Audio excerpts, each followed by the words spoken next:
बहाने बनाना छोड़ो। आज की कहानी आपको सिखा देगी कि आज तक अपनी असफलताओं के लिए जीवन में प्रगति न हो पाने पर जो दूसरों पर आरोप लगाते हैं और काम न करने के लिए बहाने बनाते हैं वो बिल्कुल ही सही नहीं है। जैसलमेर में रेगिस्तान के करीब एक गांव में एक लड़का रहता था। ये लड़का रेगिस्तान से होकर पढ़ने के लिए जाता था। एक दिन भर दोपहर में जब ये लड़का रेगिस्तान से होकर घर जा रहा था तब उसके हर कदम के साथ गर्मी बढ़ती जा रही थी और लड़का बुरी तरह से थकता जा रहा था। लड़के को न जाने क्या सूझा, उसने अचानक आसमान में देखा और जोर से बोला, क्या भगवान आपको ये रेगिस्तान बनाने की क्या जरूरत थी? चलो बना भी दिया तो कम से कम यह पानी की व्यवस्था तो कर देते, जिससे कोई भी यहाँ पेड़ पौधे उगाकर इस प्रदेश को हरा भरा कर देता। इतना बोलकर लड़का आसमान की तरफ देखता रहा, मानो जैसे भगवान से उत्तर मिलने की राह देख रहा हो। कुछ मिनटों बाद जब वो अपना सफर कंटिन्यू करता है तो थोड़ी दूर पर ही उसे एक कुआं दिखाई देता है। लड़का बड़ा अचंभित होता है क्योंकि इतने सालों से वो इस रास्ते से आ जा रहा था, लेकिन पहले कभी भी उसको यहाँ कुआं नजर नहीं आया।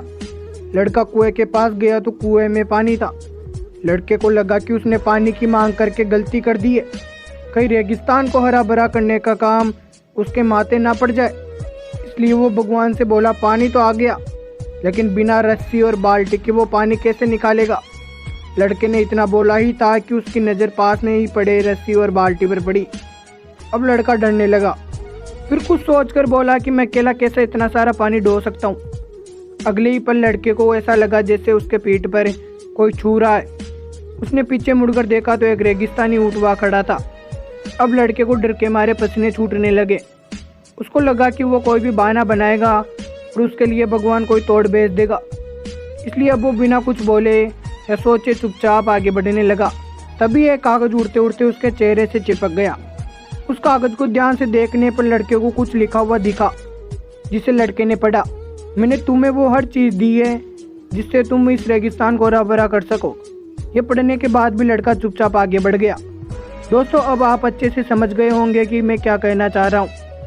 हम किसी से कहें या ना कहें, हम बहाने बनाते हैं। हमें कई बार मौके मिलते हैं आगे बढ़ने के लिए, लेकिन हम उन्हें अनदेखा करते हैं या किसी डर की वजह से उन मौक़ों से ही दूर भागने लगते हैं। ये कहानी हमें साफ साफ बताती है कि सब हमारे हाथ में होता है और ये हमारी चॉइस होती है जो हमें कामयाब या नाकामयाब बनाती है।